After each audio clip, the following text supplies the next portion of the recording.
viens d'un coin de pays où ils vendent tout le temps, où c'est l'hiver 8 mois par année.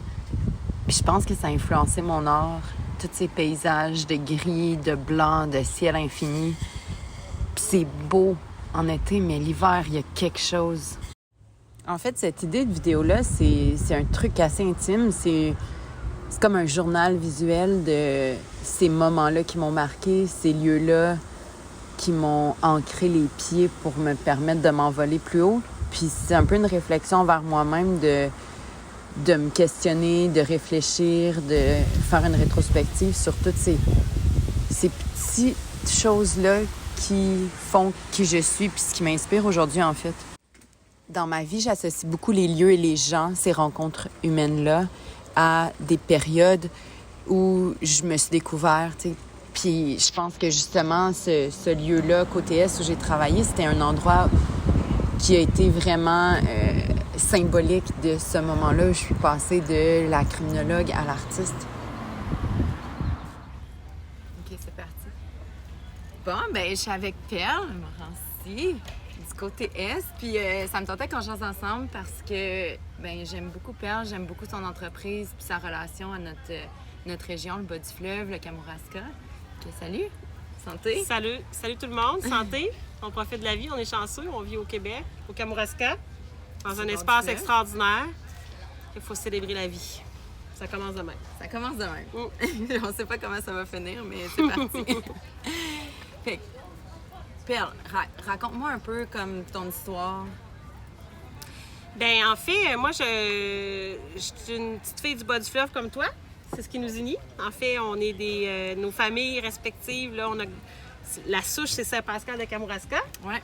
Fait que ma famille et la sienne viennent de Saint-Pascal. Puis, Kamouraska est évidemment la terre d'accueil de toute la région. Et on a la chance de pouvoir vivre ici puis de travailler ici. D'ailleurs, Marie-Chloé a déjà travaillé chez Côté S. Oui, ouais. J'en ai servi des assiettes sur cette grande terrasse. Exactement. Puis Marie-Chloé a fait partie de la famille Côté S. Et elle le fera partie toujours. Fait qu'on la suit puis on est content de l'accueillir. Comme on accueille quelqu'un qui revient à la maison. C'est particulier, je trouve, au bas du fleuve. J'ai l'impression que tout le monde est tissé quand même vraiment serré. Puis on dirait que quand tu viens d'ici pour tout le temps. Puis tantôt, tu me dis, toi, j'ai l'impression que tu vas revenir. Je sais pas si ça va être dans 1, 5, 10, 15 ans, mais tu vas revenir. Puis j'étais comme, Tu sais, moi, je sors de l'autoroute, sortie Saint-Pascal, puis j'arrive à la maison. Ouais. Ça fait 12 ans que j'habite plus ici. C'est la moitié de ma vie, là. Mais c'est chez nous. Mais que ça soit une base, que ça soit une fibre, que ça soit un esprit, c'est quelque chose qui t'habite et qui t'habitera, peu importe c'est où dans ton corps. C'est-tu dans ton cœur, dans ta tête, dans tes mains, dans tes pieds. Le Kamouraska, il y a comme quelque chose, il y a un magnétisme qui fait qu'on y revient toujours. Ah ouais. Ta mère est artiste. Ouais. Une excellente artiste. D'ailleurs, c'est elle qui m'a appris à faire l'encre de Chine traditionnelle. Ouais. C'est vrai. Parce que c'est une affaire de famille, hein? La bouffe, l'entrepreneuriat. Fait que sa mère a la boulangerie Niemann. Puis j'étais allée, puis c'est un lieu magique. Puis j'avais fait l'encre de Chine en bâton. Puis à chaque fois que je prends mon encre de Chine, je pense à ta mère. Puis à ce moment-là, tu sais. Mais c'est parce que on est dans l'ordre du rituel. Oui, 100%. On va broyer l'encre, comme on va préparer les aliments, comme on va penser au vin. Fait que c'est toute une préparation là, d'atmosphère. Puis là, je réalise là, par le moment qu'on vit ensemble, là, comment que finalement la nourriture puis l'art, c'est la même affaire. Non! C'est pareil. Oui. J'essaie de m'exporter, puis c'est pas pour...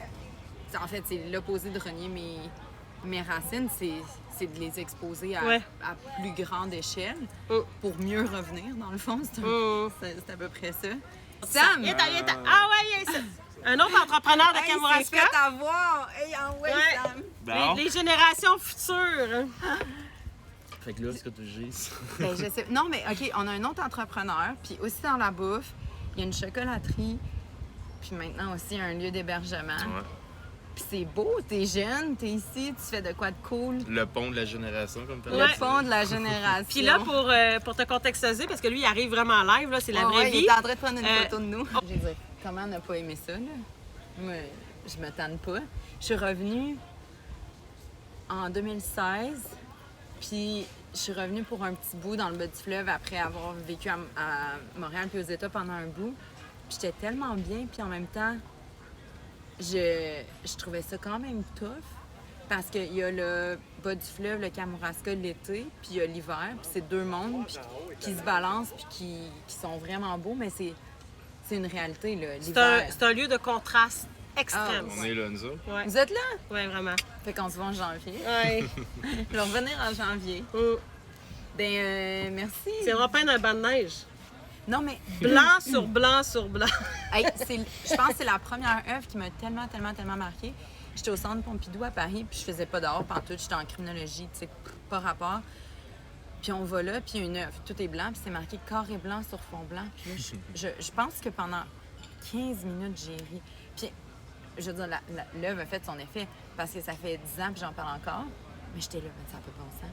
Mais j'ai un mentor en art qui disait, quand il a su que je venais du bas du fleuve, il a fait « Ah, je comprends. » Tu sais, l'espèce d'ambiance, tu sais, les longs hivers, le vent salé, puis tous ces éléments-là de nature qui sont vraiment présents. Ah, Mais c'est vraiment le contraste, on en a tes parlé, tableaux. tu sais, puis en art, le contraste est tellement important. Puis, tu sais, le contraste, c'est comme le trop-plein, puis le vide. l'absence, le trop-plein. Le trop-plein l'été, beaucoup de monde, beaucoup de foisonnement, beaucoup de nanan. En même temps, le silence, tu sais. Puis comment le silence, l'hiver, est plein de beauté aussi. Puis, tu sais, ça, on peut juste le vivre au mois de janvier, là, quand on prend notre marche, nous autres, on est du bain, l'hiver, il n'y a personne, Puis on là, est en là, connexion. C'est pas humide, ça fait Oui, le son sans neige. de la neige et de la glace sous Ouais. nos pas, il y a comme quelque chose que jamais on pourra vivre l'été. Fait que ben, on vous invite à vivre le Kamouraska autrement. 100% que c'est ça. été, hiver, printemps, automne. là. Ouais. Ils vont être là, Fidèle au poste. fidèles au poste. Eh bien, écoute, ben, merci, c'était le fun. Bien agréable. Sam, merci d'avoir été là. Ben, Vraiment, garde, t'as hein. enrichi notre discussion. Vraiment. Santé. Santé, bienvenue parmi nous. On vous aime. On a le goût que vous soyez là.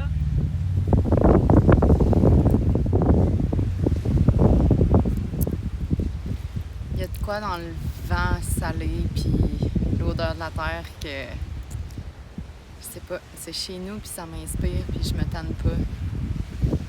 Ouais, la vie au Kamouraska. Donc je m'installe pour créer ma première œuvre d'art publique. Je suis à Saint-Gabriel-Allemand qui est dans la région du Haut-Pays, dans le Kamouraska.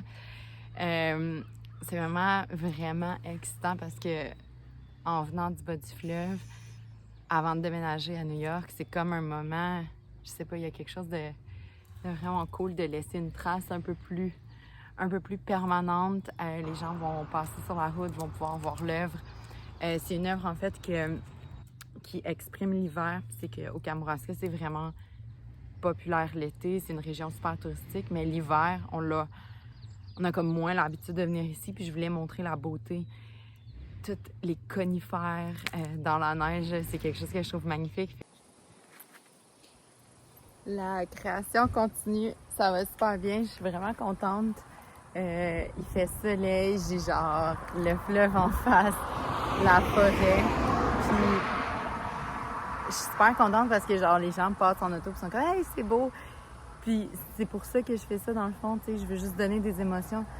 Puis c'est fou parce que tu sais, il y a des gens qui vont vraiment détester mon travail, puis comme je suis contente.